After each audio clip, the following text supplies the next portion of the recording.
the medical emergency kit. This is incredible. One of our viewers, Sean George, we've talked about it. His dad got COVID right before Thanksgiving. And because he went to twc.health/wake up, got the discount, supported Wake Up Patriots, Sean was able to give his dad the ivermectin that's in here. And within 2 or 3 days, right before Thanksgiving, Sean's dad was back to good health. So you do not want to rely on big government, big pharma.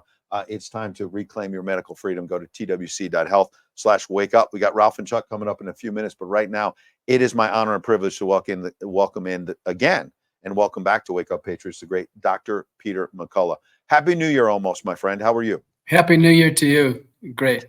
What do you think about that story? I want to talk about the border actually in a minute as well with you. But we have Sean George, who owns this great company, Beard Vet Coffee. He's a Marine who served this country.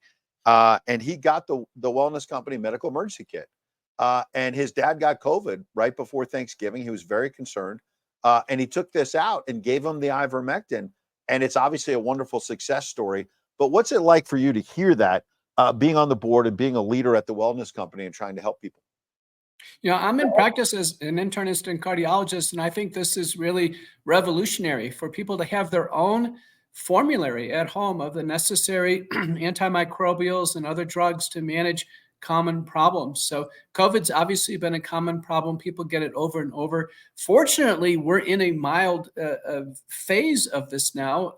In Texas, I studied this. We've had a total of, sadly, 92,000 Texans die of COVID. Only 1,500 deaths occurred in 2023. So there's almost no mortality risk now, and it can be managed from the emergency kit as well as the dedicated COVID kit. Incredible. What's the difference with the COVID kit compared to the medical emergency kit? Obviously, a bigger focus on COVID, ivermectin. How do you delineate that? The big difference is that the COVID kit has both hydroxychloroquine and ivermectin, but it also has budesonide nebulization device, which is critical. Budesonide is a key corticosteroid proven in randomized trials to reduce the risk of hospitalization and death with COVID-19. We also use budesonide against respiratory syncytial virus, a very useful product. But to have the handheld nebulizer, you can take that anywhere and get out of trouble if one contracts COVID-19. Absolutely. A lot of people in our live chat on Rumble, and I encourage folks, I'll try to keep up. Dr. McCullough is so popular and rightly so, because it's not about popularity or celebrity. It's because you're a world-renowned cardiologist, and we salute you for all of your great work. But you've been a truth teller, most importantly. And I'm getting a lot of people. I hadn't read, I'm trying to keep up on all these news stories.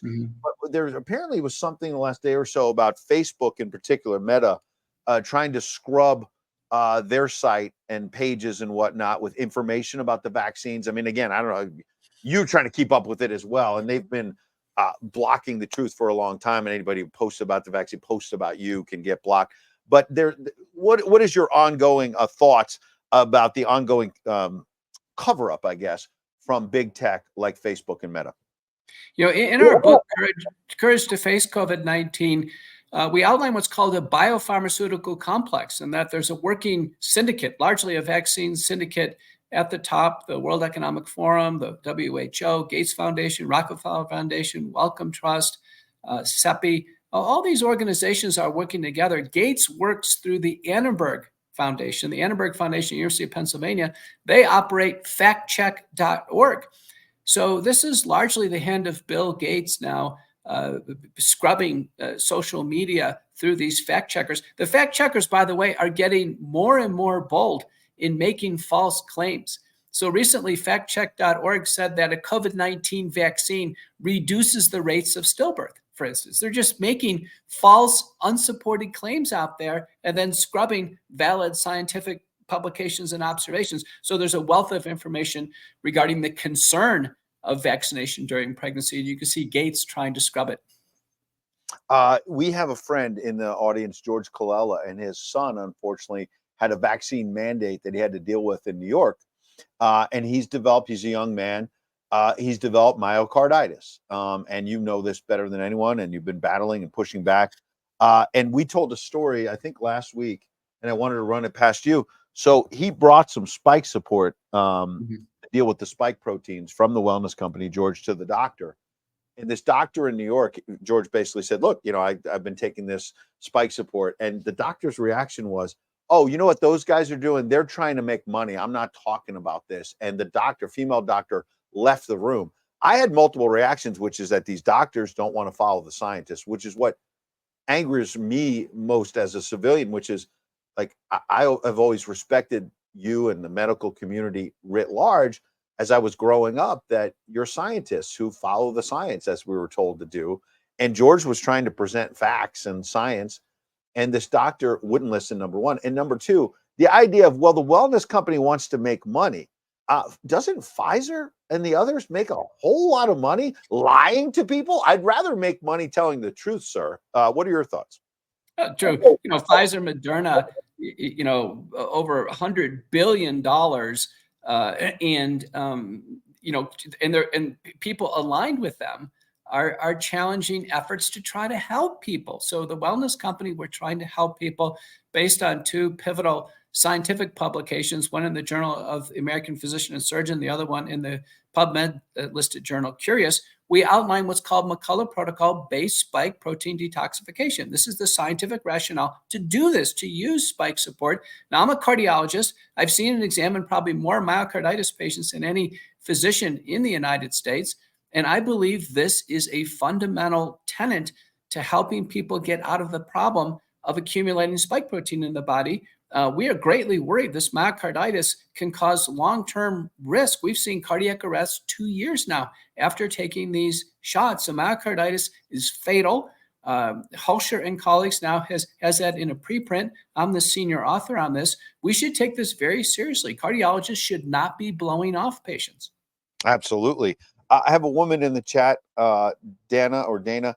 Please ask the doctor, what particular test detects COVID from flu? I'm not sure if she means, what would delineate whether you have COVID or the flu. Want to make sure they give the right one to my mom. And by the way, none of these questions are pop quizzes. I don't expect you to know every single thing out there. But on the testing issue, is there a test that you trust?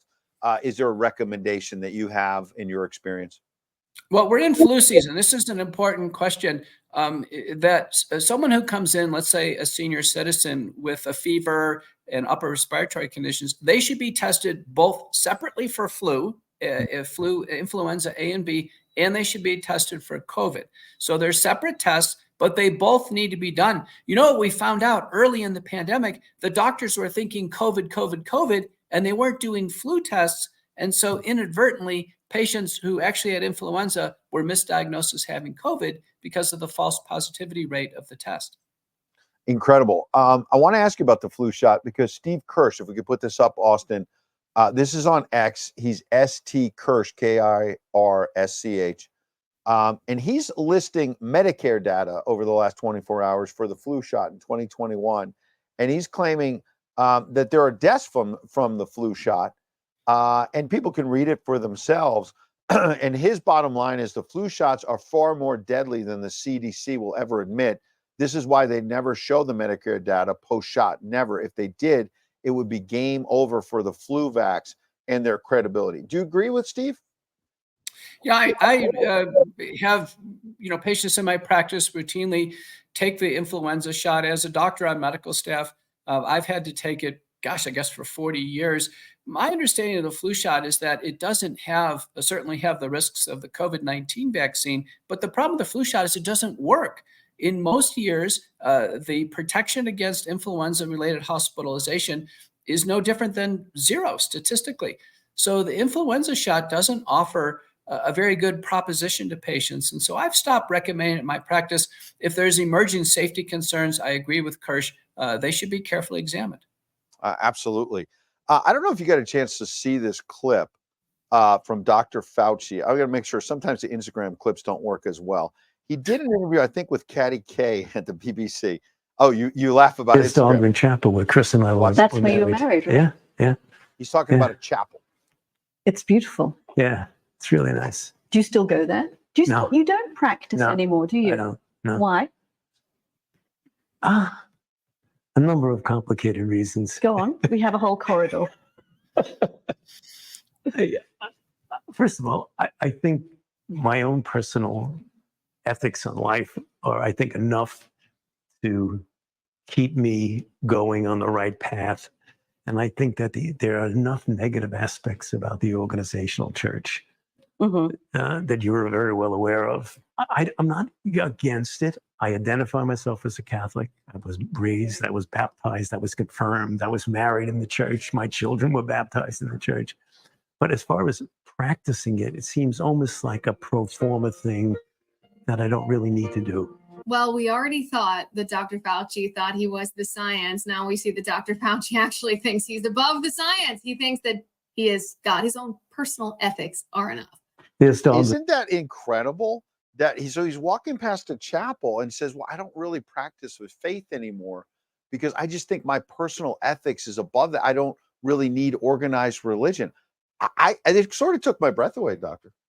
It does. To have somebody in that position with a complete lack of humility, the lack of human decency, and to, in a sense, take on a megalomaniac persona that he represents science, that his ethics are above that of the fundamental ethical and religious directives of the Holy Catholic Church is stunning. And I think people ought to do a careful evaluation of what Fauci has done to America and the world through his actions as the COVID czar. Absolutely. Do you ever think he'll be held accountable? Because, we were talking earlier on the show with Sean Parnell about how a lot of people are not held accountable, like the Bidens. And, we keep hearing, well, there's going to be this impeachment inquiry. And I don't want you to have to weigh in on that. But these Democrats largely are not held accountable. Do you ever think Fauci will be held accountable? I don't think he will. He's so carefully protected by this biopharmaceutical complex. Fauci holds very high positions at the World Health Organization. This is separate from what he did in the United States. Remember Fauci, Ralph Barrick at University of North Carolina, Chapel Hill, Peter Daszak at the EcoHealth Alliance. They are actually the co-creators of SARS-CoV-2, the chimeric prototype virus. And they actually put this, and they published it in Nature Medicine in 2015 and Proceedings of the National Academy of Science in 2016. The work was done in Wuhan, China, but Fauci and the National Institutes of Health have their hands all over it. They created the problem, and then they covered this up. They attempted to cover up the origins of the virus for 3 years and misled America greatly down a pathway towards mass vaccination, which was a disaster. So you and I were kind of agreeing that Fauci probably will not be held accountable by this, biomed complex, I think, as you described it. Pat Carr in our live chat said he'll be accountable to Jesus. And Ultra Magadana said maybe he can't face the Lord. Maybe that's why he doesn't want to go inside that chapel and thinks he's above it. These are very important comments from the chat. We ought to really carefully look at this. Does America want leaders like this in positions of power at a time of crisis? I'm sure hoping that a new administration, a cleaning house of the NIH, the CDC, and the FDA, we need ethical practicing doctors who have provided solutions to the country in the time of need. We need those doctors in positions of power. No doubt about it. I've got several people in the chat, including our friend Jeffrey Diggins up in New Hampshire, who says at the age of 60, he's had COVID twice, no vax. He's come back strong with ivermectin. Talk then about the medical emergency kit, which we talked about briefly before, and the COVID kit. And if you can get to the spike support as well, in terms of what kind of regimen you think people should be on. My sense would be, obviously, the medical emergency kit, which I use. I dipped into it a couple of weeks ago, Doctor, for a Z-Pack, just because I felt like I just was a little bit under the weather. And the Z-Pack within 2 days, I think day one, I took 2. And then the following 2 days, I took 1 pill. And within those 3 days, I was back and I'm good, knock wood. I've been taking all of these great supplements, including, I would add, Dr. McCullough's Healthy Heart and Muscle Formula. So the medical emergency kit, the COVID kit can be there prophylactically, obviously, to be ready to help. And then what about the regimen with the supplements? What do you think people need to be doing to arm themselves this winter as we hear about the flu, we hear about COVID coming back? I've observed that there are some people who just seem to be prone to getting COVID, that they've had it multiple times. So they definitely need a COVID kit. And just like you indicated, ivermectin plus azithromycin or doxycycline or hydroxychloroquine plus one of the two antibiotics. Remember, we're treating the virus and then we're treating the secondary bacterial infection. There have been multiple studies that show in severe cases that it's this severe bacterial infection that contributes to the causal pathway of death, budesonide nebulization. And then following, a multi-drug program like the McCullough protocol. And remember, over-the-counter products really make a difference. Aspirin, zinc, vitamin C, vitamin D, quercetin, these all play a pivotal role and have supportive data. For a person like this who's gotten through COVID, they should be on McCullough protocol-based spike protein detoxification. That would be with spike support, 2 capsules twice a day from the wellness company, and then adding in curcumin, 500 milligrams twice a day, and bromelain, 500 milligrams a day. The problem is with each episode of COVID, the body gets loaded with the spike protein. Very interesting. What about Z-Stack? Because one of our sponsors is zstacklife.com/wake up. People can get the discount. One of our friends, Sean Lucas, so he's a viewer. He's in New Jersey. He was feeling under the weather a couple days ago, and he said he's been taking this formula from the late, great Dr. Zelenko, which, as you just said, has natural properties, vitamin C, vitamin D, zinc. And he said he's been feeling better the last couple of days. But more importantly, back during the height of COVID, Sean Lucas in New Jersey listened to Dr. Zelenko at that time. And you'll remember that President Trump said, look, he's got an early protocol here dealing with COVID. And the aforementioned Fauci and others sort of laughed this off and said, this guy's a conspiracy theorist, as they've tried to denigrate you as well, sir. And we all know that Dr. Zelenko passed away about a year or so ago, but zstacklife.com/wake up, you can actually, his sort of legacy lives on. Talk a little bit about these kind of natural formulas as well. I mean, look, vitamin C, vitamin D, zinc. This is not some crazy complicated formula. We've known about this for a long time. How can these sort of natural supplements help as part of a regimen as well, sir? These products play a role. I have a theory that COVID-19, as well as the vaccine, is knocking down the immunity of the population. And we're seeing patients get sick more frequently with all different types of upper respiratory conditions. Z-Stack is one of the best balanced, in a sense, immune-enhancing supplements. So it plays a role. Dr. Zelenko was the senior author on my second McCullough protocol paper in December of 2020, and he gets great credit for stepping out there and treating the virus, as I was doing in publishing, Dr. Pierre Corey and Paul Merrick at FLCC, Dr. Didier Rialt in France. There's a handful of doctors who stepped out and treated COVID early to prevent hospitalization and death. The tragedy was that our U.S. government did not assist us in any way. When I testified in the Senate on November 19th, 2020, I told the U.S. Senate, I told America, listen, I'm not asking for permission to do this. I'm a senior doctor. I'm asking for the country to help me help them through the pandemic. And we did not see our agencies come in to the fold and help Americans get through this. In fact, they worked against people getting treatment. It's sickening, literally and figuratively, that they wouldn't help. There's a question in the chat about the current COVID that's going around, whether it's Omicron or has it mutated again. Is that an answer we know? Well, we do have an emergent Omicron substrain. It's called JN1. And so the fall outbreak was pretty balanced. Now JN1's coming in. There's been a recent paper. It's on my Substack, and you'll see it on social media. The JN1 is completely resistant to the new booster. So the new booster is completely useless. It's an XBB 1.5 booster. XBB has been long gone. Fortunately, not too many people are taking boosters. I think if they do, they're forced into it by their work. But people should understand the booster has no theoretical benefit at all at this stage. Incredible. Yesterday, we saw the news. I'm going to put it up, Austin.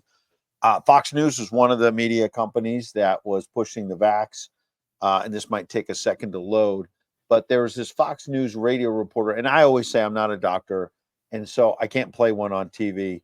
But this young man, I didn't know him when I worked at Fox. Maybe he joined after I left. But Matt Napolitano, basically it says he passed away at the age of 33 after a short illness. And we don't have any details.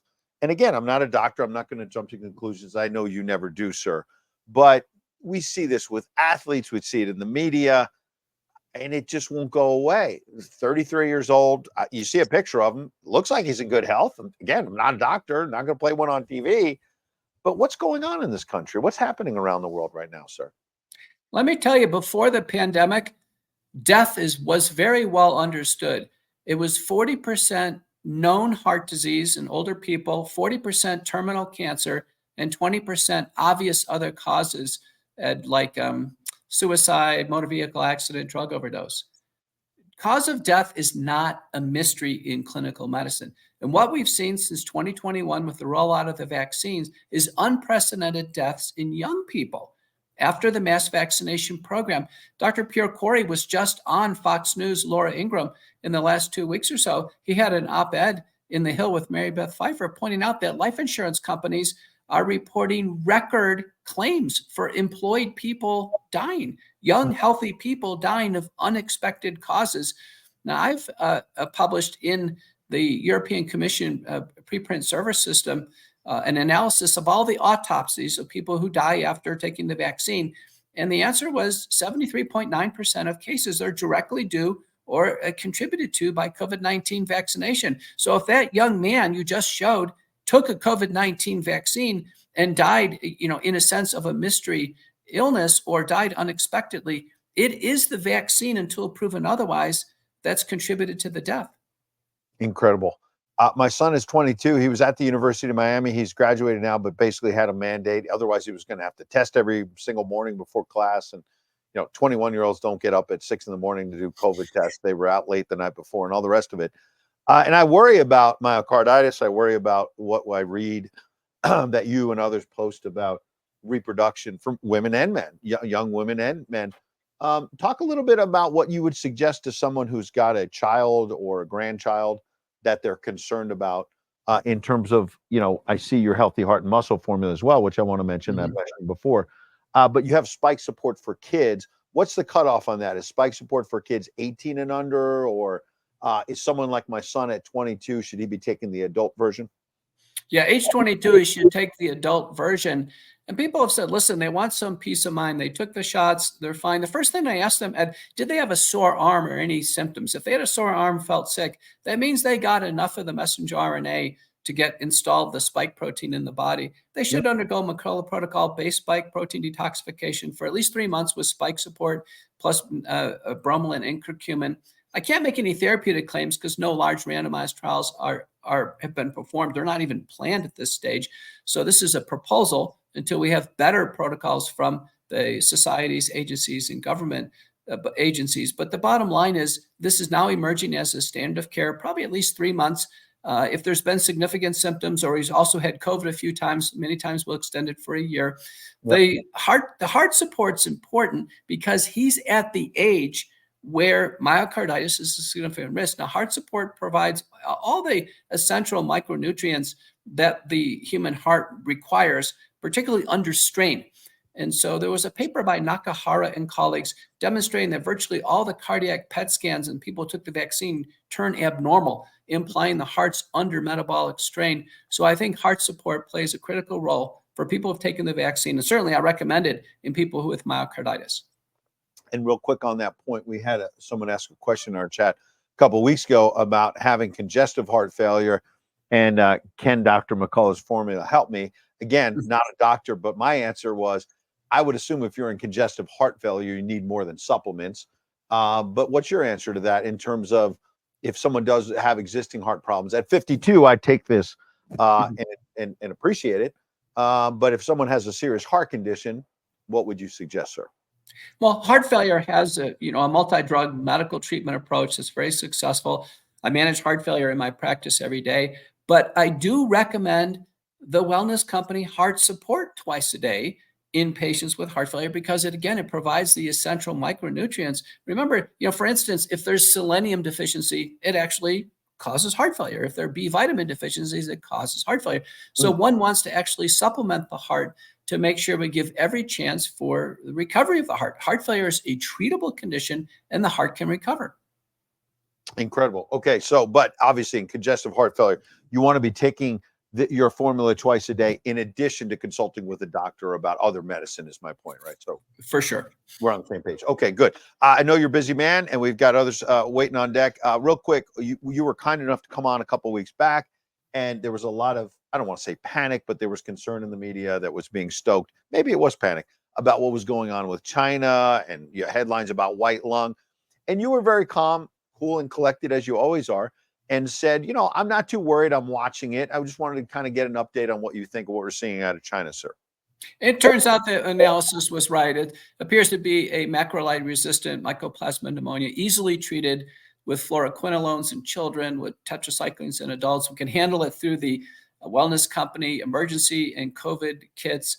So we've got this covered now. And you know what? Since we've been able to settle down the fear factor, largely the story itself has burned out. So there you go. Dr. McCullough, we appreciate your insight always. Please follow him on X and all the other social media platforms. Have a happy new year with your family, and we appreciate your insight and just being a world-renowned cardiologist to take the time out to talk to our audience. We appreciate it, sir. Thank you. All right. twc.health/wake up. I would listen to the doctor. Smart man. And let's bring in our friends, Rob.